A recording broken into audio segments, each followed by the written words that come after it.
الحمد لله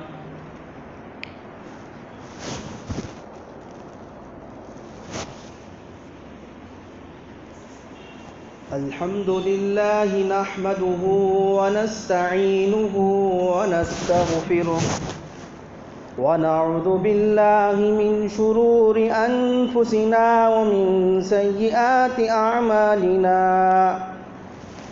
من يهده الله فلا مضل له ومن يضلله فلا هادي له ونشهد أن لا إله إلا الله وحده لا شريك له ونشهد أن سيدنا وسندنا ونبينا ومولانا محمدًا عبده ورسوله أما بعد فأعوذ بالله من الشيطان الرجيم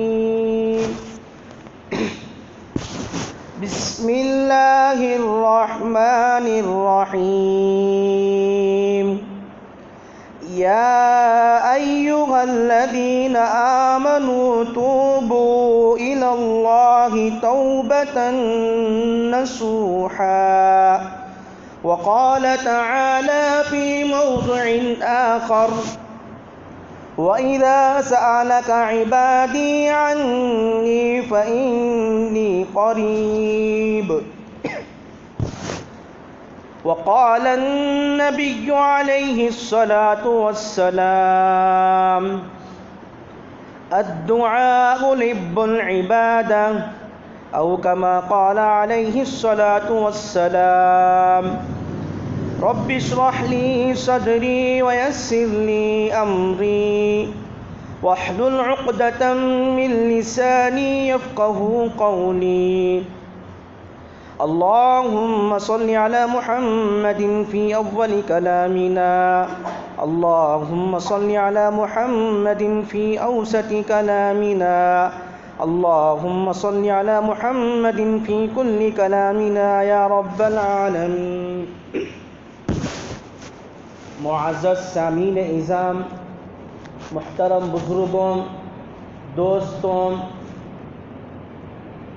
اللہ رب ذوالجلال کا ہم پر بے پناہ کرم اور احسان ہے کہ اللہ تبارک و تعالی نے جمعہ جیسے ایک عظیم الشان دن میں اور ایک اہم فریضہ ادا کرنے کی توفیق عنایت فرمائی. حضرات،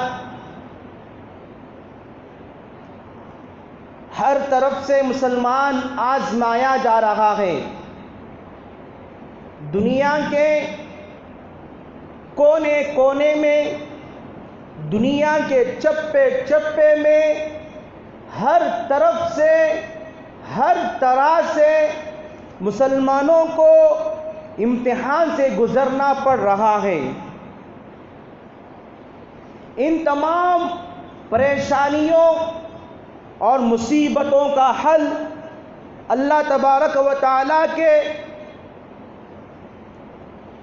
بھیجے ہوئے کلام پاک اور میرے اور آپ کے آقا شافی کوثر، شافی محشر، تاجدار بطحہ احمد مجتبیٰ محمد عربی صلی اللہ علیہ وسلم کے بتائے ہوئے پاکیزہ طریقے میں ہے. میں نے آپ حضرات کے سامنے سب سے پہلے خطبے کے بعد جو کلام اللہ شریف کی ایک آیت کا ٹکڑا تلاوت فرمایا. قرآن مجید کے 28ویں پارے کی یہ چھوٹی سی ایک آیت کا ٹکڑا ہے. اس میں اللہ تعالیٰ بندوں سے مخاطب ہے، یا ایھا الذین آمنوا، اے ایمان والو توبہ کرو، ایسی توبہ، پاکیزہ توبہ جو تمہیں کبھی گناہ پر نہ ابھارے. اور ایک حدیث شریف پڑھا میں نے، آقا مدنی صلی اللہ علیہ وسلم نے ارشاد فرمایا، دعا ایک ایسی چیز ہے جس کو شروع اسلام سے لے کر اب تک یہ چیز چلی آ رہی ہے، اور انشاءاللہ صبح قیامت تک یہ چیز جاری رہے گی۔ حضور صلی اللہ علیہ وسلم نے ارشاد فرمایا، دعا عبادتوں کا مغز ہے۔ ہم نماز پڑھتے ہیں، تلاوت کرتے ہیں، روزہ رکھتے ہیں، خیرات کرتے ہیں، صدقہ کرتے ہیں، زکوٰۃ دیتے ہیں، یہ سب ایسی چیزیں ہیں، ایک نیک کام کو پہنچانے کے لیے چیزیں ہیں، اور اس کے بعد یہ چیزیں جو ہمیں براہ راست یہ چیزوں کا ثواب ہمیں جو اللہ کے پاس پہنچانے والی ہے، جو اللہ ہمیں یہ چیزوں کا ثواب پہنچائے گا، وہ دعا ہے دوستو۔ آج ہم لوگوں سے یہ دعا چھوٹی جا رہی ہے۔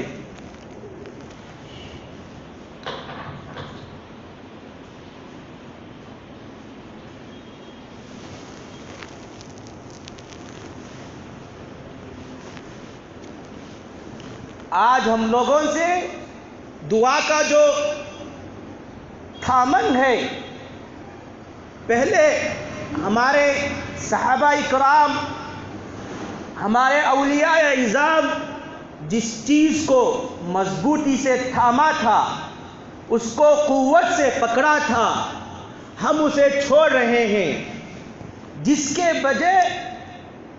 کے بغیر ہمیں ہر طرف تباہی و بربادی نظر آ رہی ہے۔ اس لیے میرے بھائیوں، دعا میں اللہ تبارک و تعالی ایک ایسی تاثیر رکھی ہے، لکھی ہوئی تقدیر کو بھی دعا بدل سکتی ہے۔ میں اور آپ کے پیدا ہونے سے تقریباً 1500 سال پہلے تقدیر میں فرشتے لکھ چکے ہیں، بندے دنیا میں آئیں گے، اس کی اتنی اولاد ہوگی، اس کے اتنے پراپرٹیز ہوں گے، اس کے اتنے شاندار محلات ہوں گے۔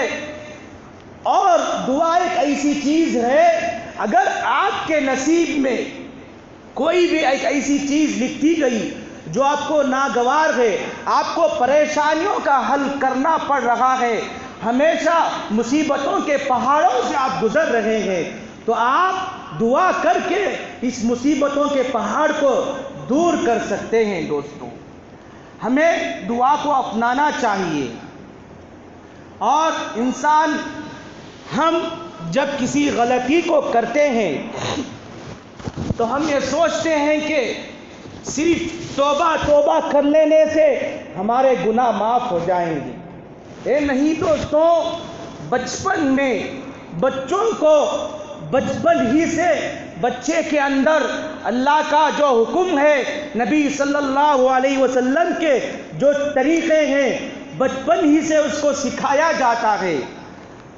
ظاہر سی بات ہے دوستوں، میرے گھر میں ہو یا آپ کے گھر میں ہو، چھوٹا سا بچہ اگر کوئی غلطی کر دیتا ہے تو ہم اس پر غصہ ہو جاتے ہیں اور کہتے ہیں توبہ کرو بیٹے۔ چھوٹا بچہ نادان ہے، کچھ بھی سمجھ میں نہیں آتا، فوراً جب ہم اس کو ڈانٹتے ہیں تو دونوں ہاتھ اپنے کانوں پر لگا لیتا ہے، اس طرح توبہ کرتا ہے۔ بچے کو یہ سکھایا گیا کہ جب تم سے کوئی غلطی ہو گئی، جب تم سے ایسا عمل ہو گیا جو نہیں کرنا تھا، تو تم توبہ کر لو۔ آج یہ بچوں کے لیے تھا توبہ دوستوں، آج ہم میں سے بعض لوگ ایسے بھی ہیں، بچوں کی طرح توبہ کر لیتے ہیں۔ حقیقت میں توبہ نہیں، ہم میں سے جو بڑے ہیں، ادھیڑ عمر کے ہیں اور اس سے ادھیڑ عمر کے ہیں، ان لوگوں کا طریقہ توبہ کا الگ ہے، بچوں کے توبہ کا طریقہ الگ ہے۔ توبہ در حقیقت اپنے دل میں ایک شرمندگی، ایک عاجزی، میں نے یہ کام نہیں کرنا تھا، کر لیا، اللہ مجھے معاف کرے گا، اور ایسی سچی پکی توبہ کرنا ہے، زندگی میں کبھی اس کے پاس بھی نہیں جانا ہے دوستوں، پکی سچی توبہ کرنا ہے۔ اور اللہ تعالیٰ جو کوئی بندہ توبہ کرتا ہے اسے یوں ہی نہیں چھوڑ دیتا، اللہ تعالیٰ خوشی کے طور پر قرآن مجید میں یہ آیت کو نازل فرمایا، جو کوئی بندہ سچے دل سے اللہ تبارک و تعالیٰ کے دربار میں آ کر 2 رکعت نماز پڑھ کے گڑ گڑا کر اللہ سے رو رو کے دعا مانگتا ہے، اے اللہ میں نے گناہ کر دیا، تیرے سوا مجھے کوئی نہیں معاف کرے گا، تو ہی معاف کرنے والا ہے، تیرے سوا کوئی میرا نہیں، اے اللہ میرے گناہ کو معاف کر دے۔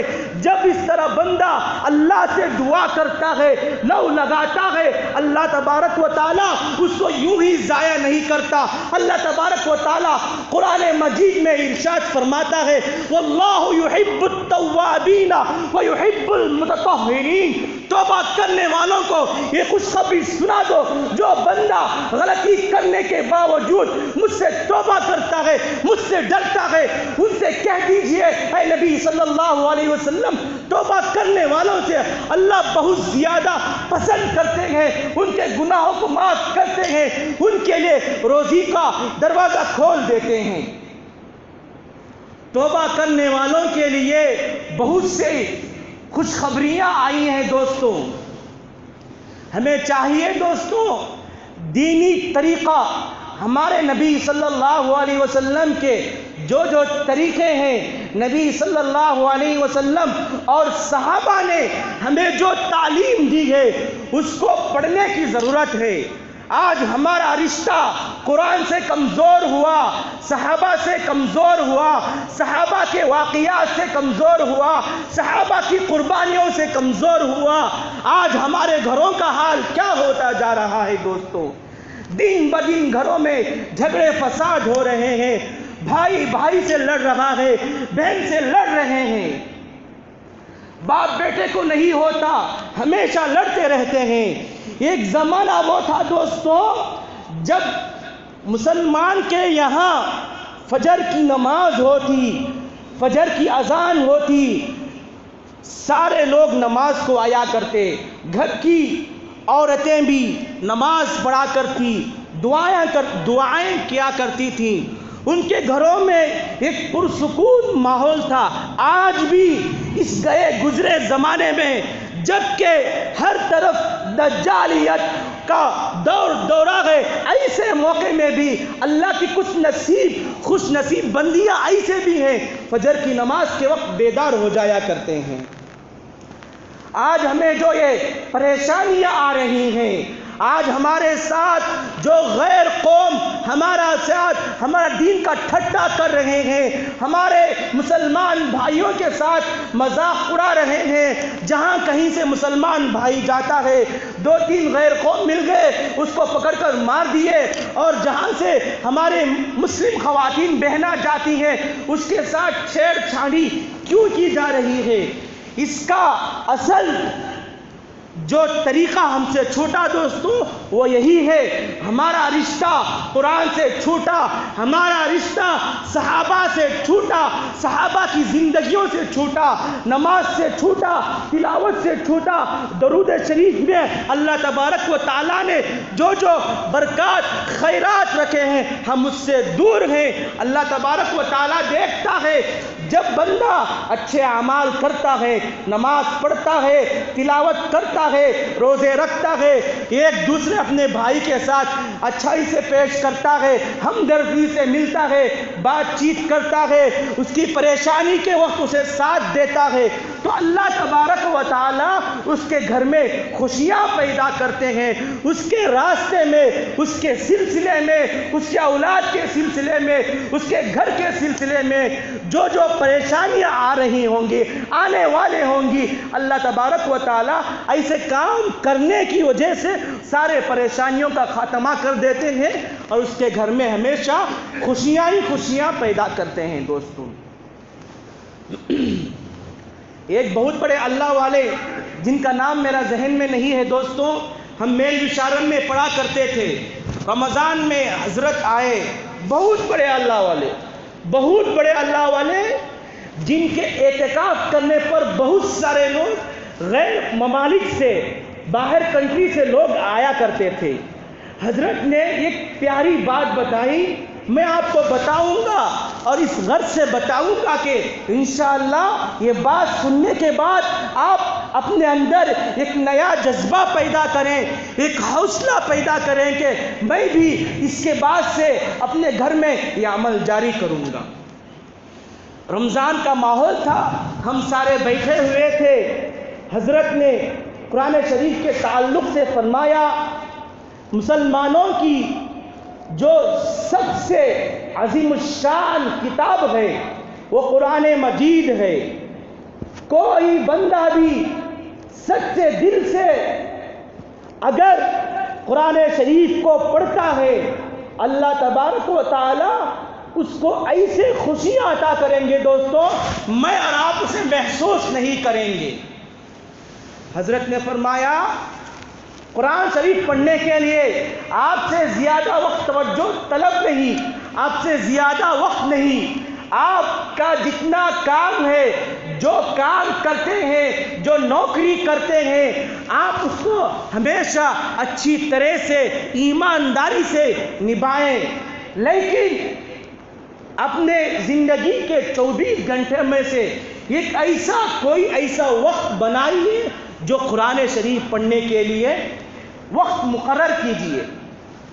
حدیث شریف کا خلاصہ ہے دوستو، جب بندہ الف لام میم پڑھتا ہے تو اللہ تبارک و تعالی اسے 30 نیکیاں عطا فرماتے ہیں، اور خود حدیث شریف کے الفاظ ہیں، الف لام میم حرف، الف حرف، لام حرف و میم حرف۔ جب کوئی بندہ الف کے ذریعے ایک حرف پڑھا، لام کے ذریعے ایک حرف پڑھا، میم کے ذریعے ایک حرف پڑھا، تو اللہ تبارک و تعالی اسے 30 نیکیاں عطا کرتے ہیں۔ حضرت نے فرمایا ایک ایسا وقت آپ طے کیجئے کہ بس 3 منٹ ہی سے صحیح آپ قرآن شریف کو دیجئے۔ آپ پڑھ رہے ہیں تو آپ پڑھیں، آپ کو پڑھنا نہیں آتا کسی اور سے پڑھ کر سنائیں۔ صرف آپ پہلے دن ہے نا سورہ فاتحہ سے شروع کریں، الحمدللہ رب العالمین الرحمن الرحیم مالک یوم الدین، اتنا پڑھ کر چلے جائیں، بس اپنا کام کرتے رہیں۔ پھر دوسرے دن اس کے بعد سے پڑھیں، پھر تیسرے دن اس کے بعد سے پڑھیں۔ اس کے بعد سے دیکھو دوستو، آپ کی گھروں میں خوشحالیاں کس طرح پیدا ہو جائیں گی۔ قرآن کی برکت، میری اور آپ کی بات جھوٹی ہو سکتی ہے، دنیا کی کتابوں کی بات جھوٹی ہو سکتی ہے، لیکن وہ قرآن جس کو اللہ تبارک و تعالیٰ نے حضرت محمد صلی اللہ علیہ وسلم پر نازل فرمایا، قرآن سے پہلے تورات تھی، زبور تھی، انجیل تھی، لوگوں نے اس میں اپنے سمجھ میں جو آیا اس پر عمل کر لیا، چھوڑ دیا۔ اللہ تبارک و تعالیٰ نے دیکھا کہ لوگ آسمانی کتابوں کے سلسلے میں اس طرح الٹ پلٹ کرتے ہیں، تو اللہ تبارک و تعالیٰ نے خود قرآن مجید کی ذمہ داری لی، اِنَّا نَحْنُ نَزَّلْنَا الذِّكْرَ وَإِنَّا لَهُ لَحَافِظُونَ، ہم ہی نے قرآن مجید کو نازل کیا، ہم ہی اس کی حفاظت کرنے والے ہیں۔ یہ عظیم الشان کتاب ہے دوستو، آپ اس کو ہمیشہ پڑھتے رہیں۔ آپ کی صبح ہو قرآن شریف کو دیکھ کر صبح ہو، آپ کی صبح ہو قرآن شریف کو پڑھ کر آپ کی صبح ہو۔ اس کے بعد دیکھیے آپ کے گھروں میں کس طرح خوشحالیاں آئیں گے، کس طرح بھائی بہن مل کر رہیں گے، کس طرح مل جل کر رہیں گے۔ یہ قرآن کی ایک عظیم دولت ہے دوستوں، اللہ تبارک و تعالیٰ نے مجھے اور آپ کو جو عطا کی ہے، آج ہمیں اسے تھامنے کی ضرورت ہے۔ خدا کی قسم، اگر آج بھی مسلمان پہلے زمانے کے صحابہ، پہلے زمانے کے طرح جو صحابہ کے زمانے میں قرآن شریف کو پڑھا کرتے تھے، اگر قرآن شریف پڑھنے والا بن جائے گا تو ساری دنیا آپ سے دیکھ کر ڈرنے لگے گی دوستوں۔ ایمان والے ہیں دوستوں، ہم کسی سے ڈرنے والے نہیں۔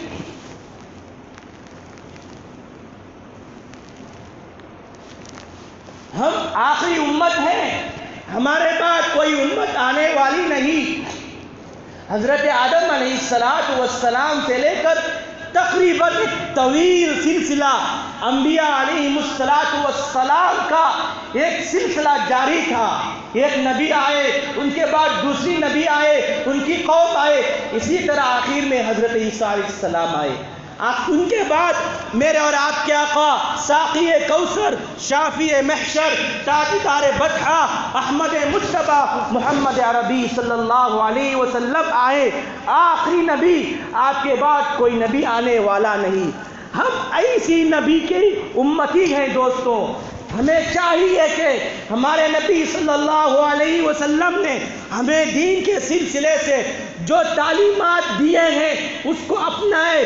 یہود و نصارہ کے کلچر کی طرف مت دیکھیں۔ میری اور آپ کی کامیابی کفار، مشرکین، عیسائیوں کے طریقے میں نہیں ہے، بلکہ میری اور آپ کی کامیابی اور صبح قیامت تک آنے والے تمام امت مسلمانوں کی کامیابی محمد عربی صلی اللہ علیہ وسلم کے بتائے ہوئے طریقے میں ہے دوستوں۔ ہمیں چاہیے دوستوں اسلامی طریقے کو اپنائیں۔ آج گھر گھر میں جھگڑا ہے، کوئی بات سننے کے لیے تیار نہیں۔ اس لیے دوستوں آپ کا دامن جو قرآن سے چھوٹا، آپ کا دامن صحابہ کی زندگی سے جو چھوٹا، آپ کا دامن علماء کرام کی جن سے چھوٹا، آپ ان کے پاس جائیے، آپ ان سے مسئلے سیکھیے، آپ قرآن شریف کو پڑھیں، اس کے بعد دیکھیے آپ کی زندگیوں میں کس طرح اللہ تبارک و تعالی خوشیاں لائیں گے۔ حضرت موسیٰ علیہ السلام کے زمانے میں بہت قحط سالی تھی دوستوں، بہت دنوں تک، بلکہ یہ کہہ لیجئے بہت مہینے قحط سالی تھی۔ کھانے کے لیے کچھ نہیں، پانی کے لیے ترسا کرتے تھے، جانور بلک رہے ہیں۔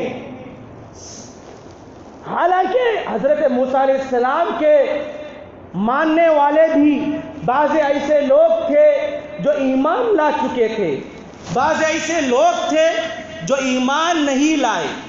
سارے مل کر حضرت موسیٰ علیہ السلام کے پاس آئے اور کہا، اے موسیٰ ہمیں پتہ ہے آپ اللہ کے نبی ہیں، سچے نبی ہیں، آپ جو بتا رہے ہیں وہ صحیح راستہ ہے، آپ کم از کم اللہ سے اتنا دعا کر دیجئے کہ بارش ہو جائے۔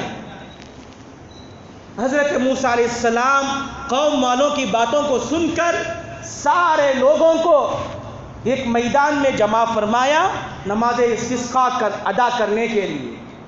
سارے لوگ آ گئے، نماز استسقاء ہو گئی اور وحی نازل ہوئی، اے موسیٰ اس مجمع میں، اس قوم میں، تمہارے ماننے والوں میں ایک ایسا آدمی ہے، ایک ایسا شخص ہے جس نے 40 سال تک مسلسل میری نافرمانی کرتا رہا۔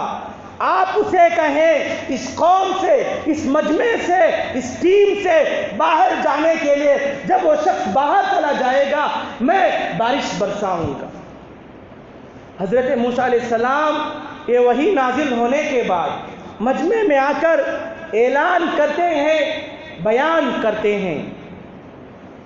جو شخص گنہگار تھا دوستوں، 40 سال تک ہمیشہ نافرمانی کرتا رہا، اللہ کے طریقے کو ادا نہیں کرتا رہا، نبیوں کو ستاتا رہا، وہ شخص دل ہی دل میں سوچا اگر میں اس مجمع سے اٹھ کر چلا جاؤں گا سارے لوگ مجھے دیکھیں گے، شرمندگی ہو جائے گی، میں بدنام ہو جاؤں گا، میں رسوا ہو جاؤں گا، میں ذلیل ہو جاؤں گا۔ یہ دل میں سوچ رہا تھا اور دل سے اللہ تبارک و تعالیٰ سے دعا کیا، اے اللہ معاف کر دے، نادانی میں بہت سالوں تک میں نے آپ کا کھایا، اوروں کو گایا، آپ کی نافرمانی کرتا رہا، آپ کے جو ماننے والے ہیں ان کو ستاتا رہا، نبیوں کو ستاتا رہا۔ دل میں اس نے اللہ تبارک و تعالیٰ سے توبہ کی۔ توبہ کرنے کے بعد اللہ تبارک و تعالیٰ نے فوراً بارش برسائی۔ ادھر حضرت موسیٰ علیہ السلام حیران ہو گئے، تعجب ہو گئے، اللہ سے کہا، حضرت موسیٰ علیہ السلام کلیم اللہ تھے، اللہ سے بات کرنے والے تھے۔ وہ حضرت موسیٰ نے کہا، اے اللہ آپ نے کہا اس مجمع میں ایک ایسا شخص ہے جس نے 40 سال تک گناہ گاری میں اپنی عمر کاٹی، آپ کے جو طریقے تھے ان کو نہیں مانتا تھا، وہ اسی مجمع میں ہے، پھر آپ بارش نازل فرما دیے۔ اللہ کی طرف سے جواب آیا، اے موسیٰ، اس بندے نے دل ہی دل میں رویا، دل گرایا، مجھ سے دعا مانگا۔ میری احسان نہیں کہ جو کوئی بندہ مجھ سے گر گرا کر دعا مانگے اور میں اس کو چھوڑ دوں۔ اس لیے دوستو، ہم میں سے، میرے سے بھی گناہ ہو گئے، آپ سے بھی گناہ ہو گئے۔ گناہ ہونا کوئی معمولی بات نہیں، انسان ہے، انسان سے غلطی ہو جاتی ہے، لیکن غلطی ہونے کے بعد بار بار اسی غلطی پر مصر رہیں، یہ غلط بات ہے۔ ہم نے جتنے بھی گناہ کیے، یہ نہیں سمجھنا کہ اللہ مجھے معاف کریں گے یا نہیں معاف کریں گے۔ میں نے فلاں کو ستایا، میں نے فلاں کے حق میں ناجائز گواہی دی، میں نے فلاں کو اس کے پیٹھ پیچھے برائی کی، میں اس طرح گنہگار ہو گیا ہوں، اللہ مجھے معاف نہیں کریں گے، یہ سوچنا ہی نہیں۔ جتنا بھی بڑا گنہگار ہو، جتنا بھی بڑا سیاہکار ہو، اسے اللہ کی ذات سے مایوس نہیں ہونا چاہیے۔ مایوسی کفر ہے دوستو۔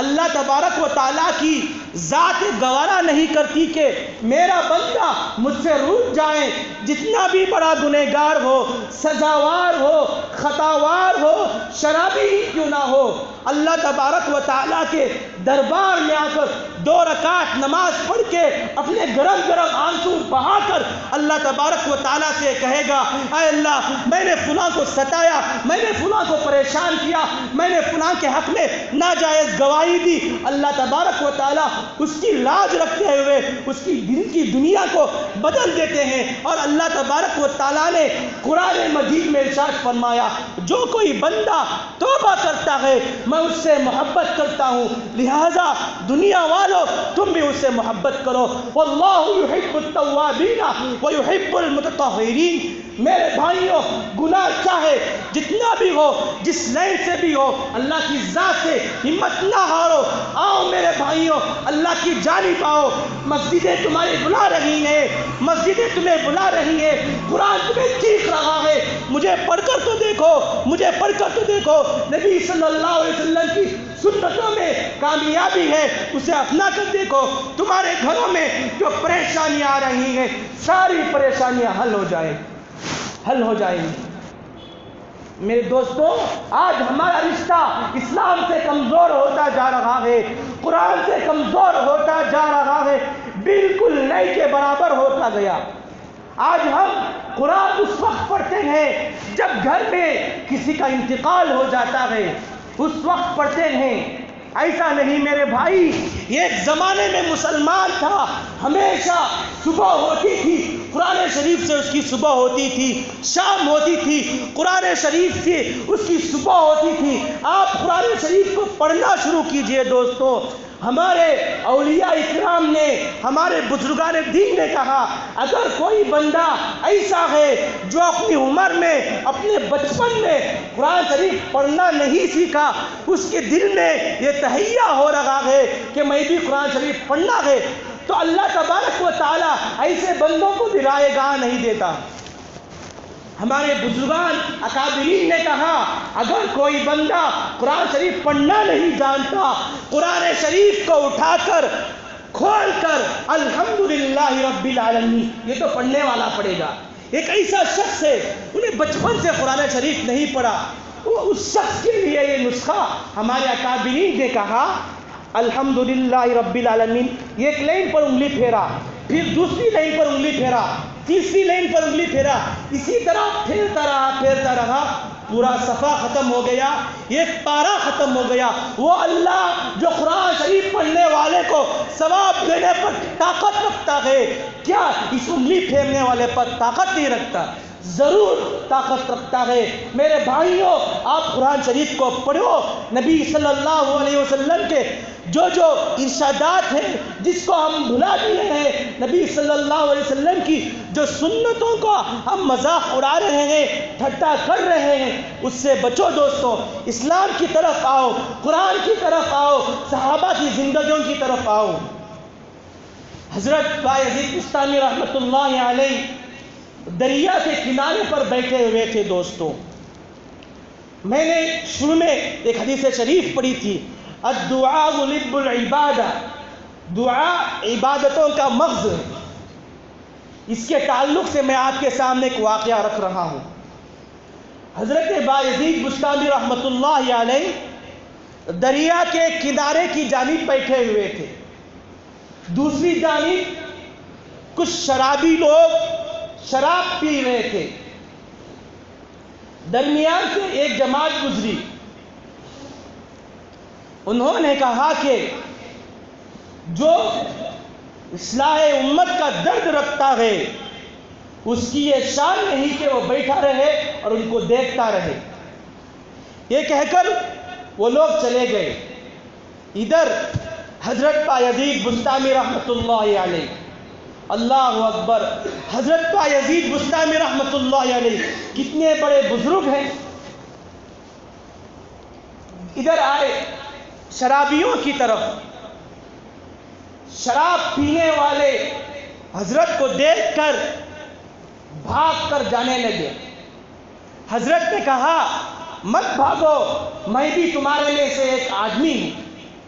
یہ سننے کے بعد وہ لوگ کھڑے ہو گئے۔ حضرت نے کہا ہمارے اکابرین کا کیا انداز تھا دوستوں۔ حضرت نے کہا مجھے بھی شراب پلاؤ۔ شرابیوں نے کہا ساری شراب ختم ہو گئی۔ حضرت نے کہا چلو مجھے بھی شراب پینے کی خواہش ہو رہی ہے، چلو ہم شراب کھانے کی طرف چلتے ہیں۔ یہ 2 قدم آگے بڑھے تھے۔ حضرت نے کہا کیوں ایسا نہ ہو کہ ہم یہاں بیٹھ جائیں، خود شراب ہماری طرف چل کر آئے۔ شرابی لوگ مان گئے۔ حضرت نے کہا آپ سب سے پہلے سمندر میں جا کر غسل کر کے آؤ۔ غسل کر آئے، وضو کرے، پھر حضرت نے ان کو نماز میں کھڑا کر دیا۔ ادھر حضرت خود دعا میں لگ گئے، اللہ تبارک و تعالیٰ سے کہا یا مصرف القلوب، اے دلوں کو پلٹنے والے، میری یہ ذمہ داری تھی، تیرے بندے ایک غلط راستے کی طرف جا رہے تھے، برائی کی طرف جا رہے تھے، میں نے ان کو ایک سیدھے راستے کی طرف لا کر کھڑا کیا ہے، میرے ہاتھ سے جتنا ہوا میں نے اتنا کیا۔ یہ نماز پڑھ رہے ہیں، آپ ان کے دلوں کو پھیر دیجئے۔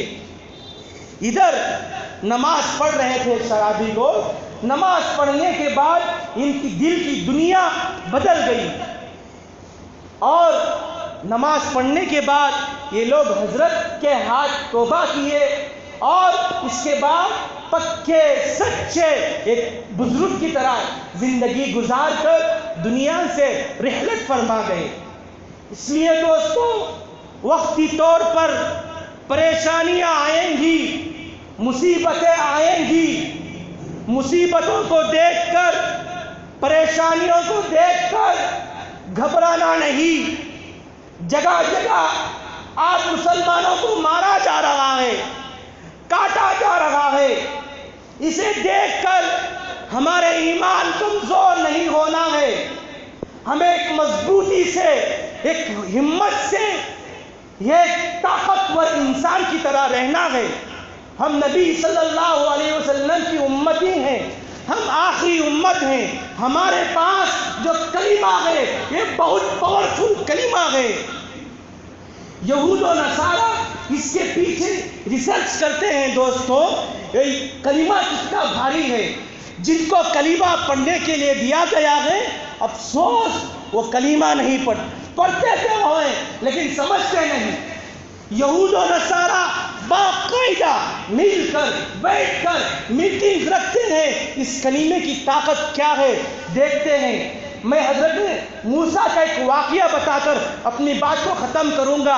حضرت موسیٰ علیہ السلام نے اللہ تبارک و تعالیٰ سے کہا، اے اللہ کے نبی، آپ کے بہت سارے نبی ہیں، بہتوں نے بہت سے نیک اعمال کیے، آپ میرے لیے کوئی ایک اچھا نیک کام دیجئے، ایک وظیفہ دیجئے جس کو میں پڑھ کر سب نبیوں سے آگے چلا جاؤں۔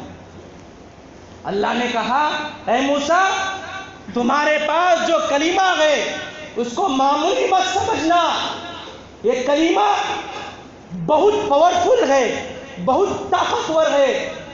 ہمارے اکابرین ایک موٹی مثال دیا کرتے ہیں، دنیا کی جتنی ساری چیزیں ہیں ان ساری چیزوں کو ترازو کے پلڑے میں رکھ دیا جائے، دوسری جانب کلمے کو رکھ دیا جائے تو کلمہ والا پلڑا بھاری ہو جائے گا۔ دیکھنے کے اعتبار سے معمولی سا کلمہ ہے، اس لیے دوستو ہمارے پاس جو کلمہ ہے لا الہ الا اللہ محمد الرسول اللہ، اس کلمے کو پڑھیں، اس کلمے کو معنی کو سمجھیں اور سمجھ کر زندگی گزاریں۔ ہمیں ڈرنا نہیں، پریشانیاں آئیں گی، مصیبتیں آئیں گی، تکالیف آئیں گے، ڈٹ کر اس کا مقابلہ کرنا ہے۔ صحابہ کی زندگیاں ہمارے سامنے ہے، کھانے کے لیے کچھ نہیں، پینے کے لیے کچھ نہیں، پہننے کے لیے کپڑا نہیں تھا، انہوں نے اس زمانے میں جس کو تھاما تھا وہ کلمہ تھا، نماز کو تھاما تھا، نبی کے طریقے کو تھاما تھا، وہ ساری زندگی کامیاب ہوتے چلے گئے۔ آج ہمیں ضرورت ہے قرآن کو تھامنے کی، آج ہمیں ضرورت ہے کلمے کو سمجھنے کی، نبیوں کی زندگیوں کو سمجھنے کی، رسول صلی اللہ علیہ وسلم کی سنتوں کو سمجھنے کی۔ دوستوں سمجھ کر عمل کریں گے، اللہ تبارک و تعالی ہمارے امت مسلمہ میں جو جو پریشانیاں آ رہی ہیں اللہ سارے پریشانیوں کا خاتمہ کر دیں گے۔ حضرات، مسجد کے اعتبار سے ایک اعلان ہے، الحمدللہ یہ مسجد بہت ہی چند سالوں کے اندر ایک شاندار محل جیسی تیار ہو گئی۔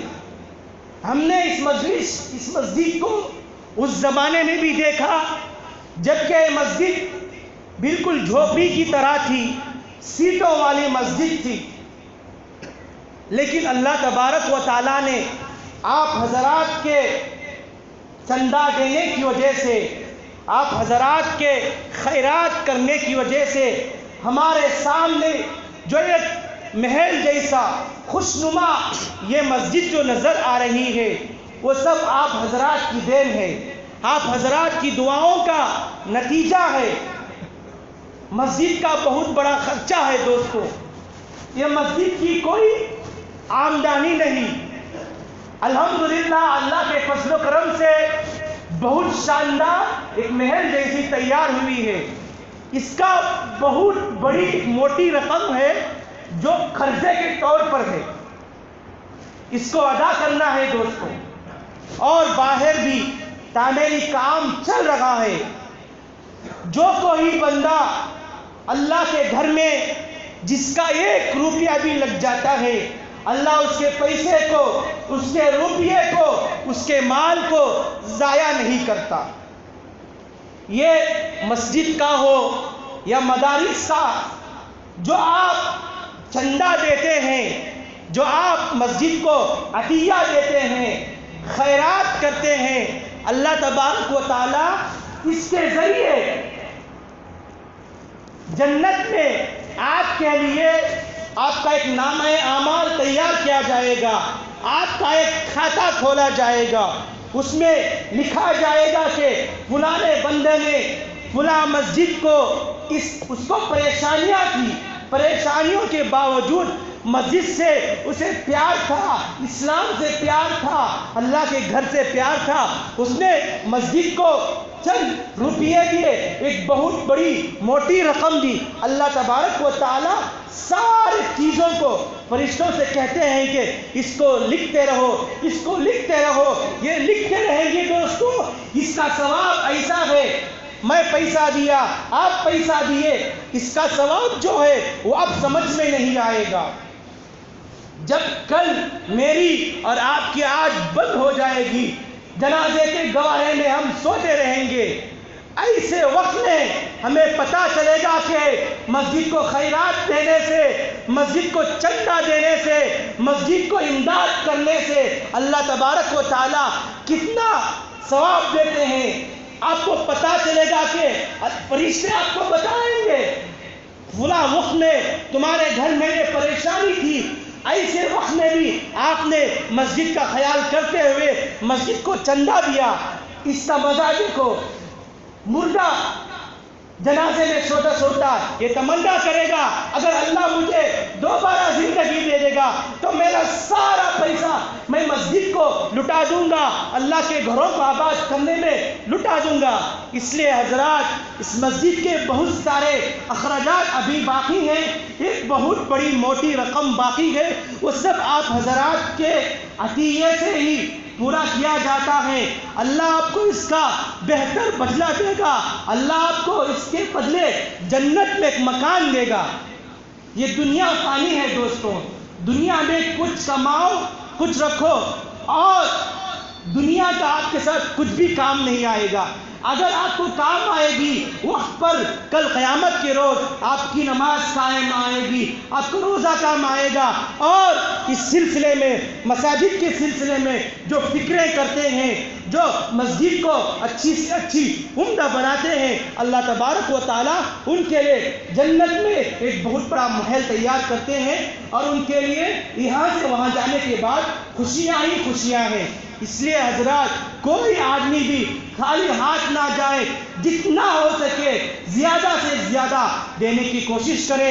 اللہ آپ کے دینے کو قبول فرمائے، اللہ آپ کے پریشانی کو دور فرمائے، اللہ ہم سب کو قرآن زندگی پر عمل کرنے کی توفیق عنایت فرمائے، نبی صلی اللہ علیہ وسلم کے جو طریقے ہیں اس پر چلنے کی توفیق عنایت فرمائے۔ آمین۔ وآخر دعوانا الحمدللہ رب العالمین۔ جو حضرات سنت نہیں پڑھے ہیں وہ سنت پڑھ لیں۔